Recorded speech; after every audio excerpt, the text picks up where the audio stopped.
Assalamualaikum warahmatullahi wabarakatuh. Selamat pagi anak-anak. Berjumpa lagi dengan Ibu.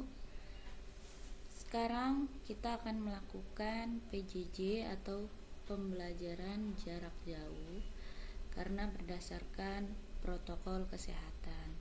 Jadi sekarang tatap mukanya hanya bisa melalui di video. Semoga saja pandemi ini cepat berakhir. Oke, sebelum kita memulai materi hari ini, sediakan dulu alat tulis kalian dan jangan lupa cuci tangan.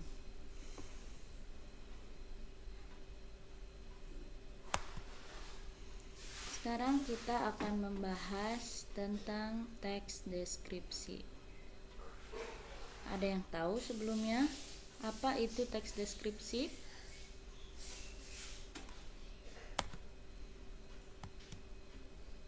Ya. Teks deskripsi itu sendiri berasal dari bahasa Inggris yang artinya menggambarkan atau menuliskan. Jadi menurut kalian teks deskripsi itu apa sih?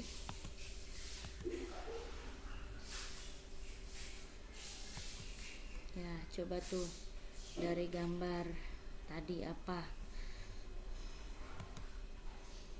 Oke. Jadi pengertiannya adalah teks deskripsi adalah teks yang bertujuan menggambarkan atau menuliskan pengalaman, pendengaran, perabaan, dan perasaan agar pembaca mendapat kesan terhadap objek, gagasan, tempat, atau peristiwa yang disampaikan, sehingga pembaca seolah-olah merasakan langsung apa yang sedang diungkapkan dalam teks tersebut. Teks deskripsi, teks yang berisi gambaran sesuatu, dan teks ini bertujuan agar pembaca dapat menggambarkan hal yang dideskripsikan penulisnya. Nah, sampai situ tadi pengertian teks deskripsi. Jangan lupa dicatat ya di buku khusus bahasa Indonesia. Sekarang kita akan membahas ke ciri-ciri teks deskripsi. Nih, ada 3 nih ciri-cirinya. Yaitu pertama berdasarkan objek. Objek yang dideskripsikan bersifat personal.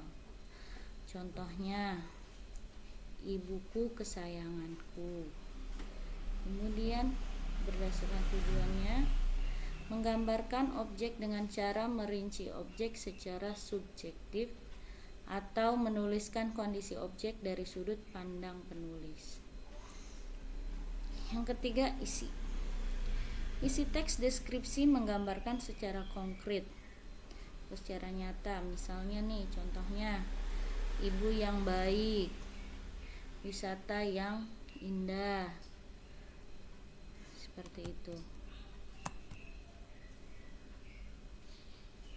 Terus juga di teks deskripsi itu banyak menggunakan kata khusus, perumpamaannya pada warna. Nah, lebih dikhususkan pada misalnya warna hijau, biru, kuning, merah, ataupun yang lainnya. Contoh yang lain misalnya seperti pada buku yang kalian pegang sekarang nih, Gemuruh Ombak, Kecantikan Pantai. Nah, jadi teks deskripsi itu secara rinci dan penggambaran sekonkret mungkin suatu objek, suasana, perasaan, sehingga pembaca seolah-olah melihat, mendengar, mengalami apa yang dideskripsikan. Nah, sampai sini paham? Dan selanjutnya kita akan membahas lagi ciri-ciri teks deskripsi dari segi penggunaan bahasa.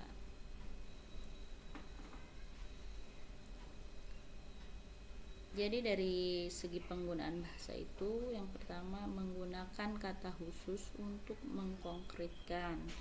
yang seperti sebelumnya ya. Kata khusus contohnya misalnya pada warna ungu, jingga, biru.